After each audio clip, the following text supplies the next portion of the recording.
پاکستان میں اس وقت 2,60,00,000 بچے اسکول سے باہر ہیں۔ ذرا اس نمبر کے بارے میں سوچیں، 2,60,00,000۔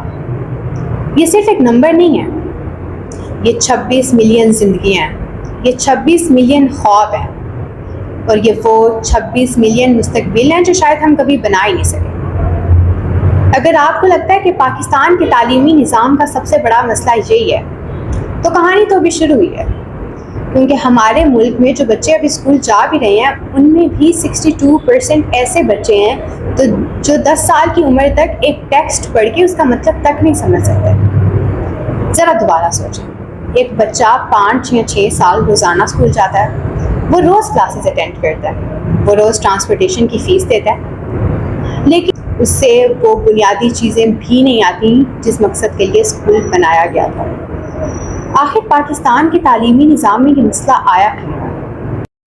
ہم اکثر کہتے ہیں کہ تعلیم ہر بچے کا بنیادی حق ہے، لیکن پاکستان میں لاکھوں بچوں کے لیے یہ حق کبھی حقیقت بنتا ہی نہیں ہے، انہیں یہ حق ملتا ہی نہیں ہے، اور بہت سے لوگ اس کی وجہ بتاتے ہیں غربت، پاورٹی۔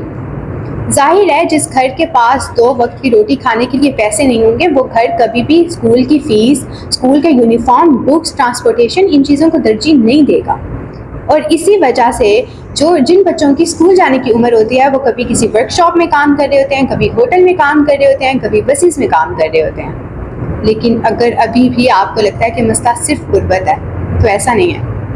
پاکستان میں اتنے رورل ایریاز ہیں جہاں پہ اچھے سکولز ہیں ہی نہیں، اچھے سکولز ہی نہیں ہیں، اور اگر کوئی ہے تو پتہ نہیں کتنے کلومیٹرز دور۔ تو کوئی بھی ماں باپ اپنا چھوٹا سا بچہ اس سکول میں نہیں بھیجے گا جو اتنا دور ہوگا۔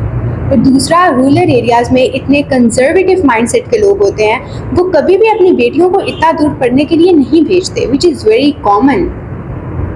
انہیں لگتا ہے کہ شاید راستہ محفوظ نہیں ہے، یا وہ ویسے ہی اتنے نیرو مائنڈیڈ ہوتے ہیں کہ وہ کبھی بھی نہیں بھیجتے۔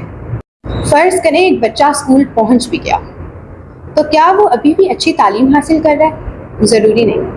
ہمارے ملک میں ابھی بھی ایسے کئی اسکول ہیں جہاں ایک استاد پورے اسکول کو چلا رہا ہے، جہاں ایک استاد 60 بچوں کی کلاس کو پڑھا رہا ہے۔ تو کیا ایسے ماحول میں تعلیم ہوگی؟ کئی جگہ بجلی نہیں، کئی جگہ مناسب فرنیچر نہیں بچوں کا بیٹھنے کے لیے، اور کئی جگہ چھت بہہ رہی ہے، کئی جگہ واش رومز نہیں، کئی جگہ بجلی نہیں۔ ایسے ماحول میں تعلیم کیسے ہوگی؟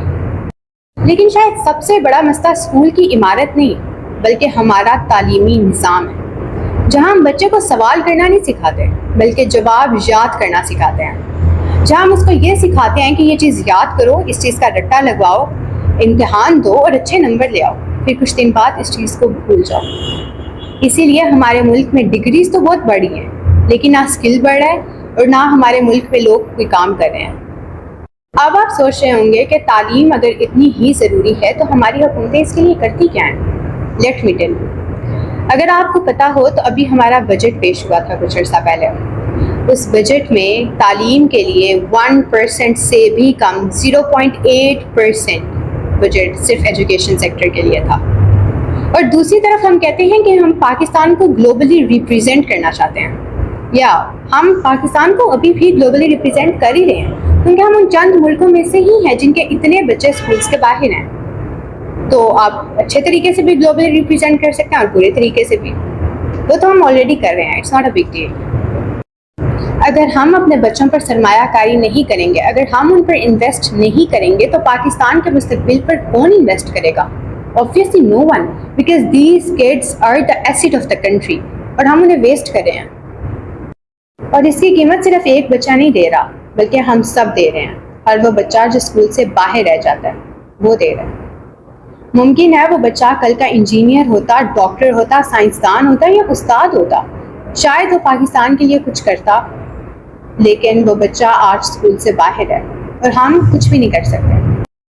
جب ایک بچہ تعلیم سے محروم رہ جاتا ہے تو صرف ایک بچہ نہیں ہارتا بلکہ پورا ملک ہار جاتا ہے۔ I want to add this one thing. I go to an internship and there this lady came آج ہمارے آفس میں and she told us something. اس نے کہا for privileged kids and for underprivileged kids, ان دونوں بچوں کے لیے ایجوکیشن لینے کی جو ڈیفینیشن ہے نا وہ کمپلیٹلی ڈفرینٹ ہے. ایک بچہ جو پریویلیجڈ ہے, جو ایک اچھے بیک گراؤنڈ سے ہے, وہ ایجوکیشن اس لیے لیتا ہے کیونکہ وہ اپنے رائٹس جان سکے, کہ وہ اچھی جاب کر سکے, وہ ایک اچھا لائف اسٹائل رکھ سکے. جبکہ ایک انڈر پریویلیجڈ بچہ ایجوکیشن کمپلیٹلی ڈفرینٹ چیزوں کے لیے لیتا ہے.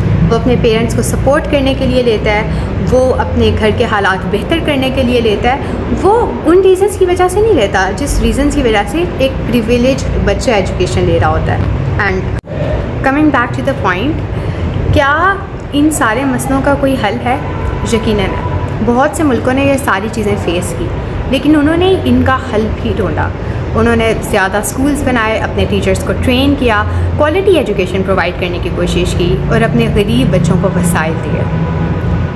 لاسٹلی, اگر آپ کبھی بھی یہ نمبر کہیں پڑھیں یا کہیں دیکھیں یا کبھی سنیں تو یاد رکھیے گا, یہ صرف ایک اسٹیٹسٹک نہیں, یہ 2.60 کروڑ بچے ہیں. یہ اس ملک کی انویسٹمنٹ ہے. اور کوئی بھی ملک عمارتیں, پل یا سڑکوں سے ترقی نہیں کرتا, وہ اپنے بچوں کی وجہ سے ترقی کرتا ہے, وہ اپنی یوتھ کی وجہ سے ترقی کرتا ہے. وہ ان پہ انویسٹمنٹ کرنے کو خرچہ نہیں سمجھتا, وہ سرمایہ کاری سمجھتا ہے, انویسٹمنٹ سمجھتا ہے. وہ اپنے بچوں کو اپنا ایسٹ سمجھتا ہے.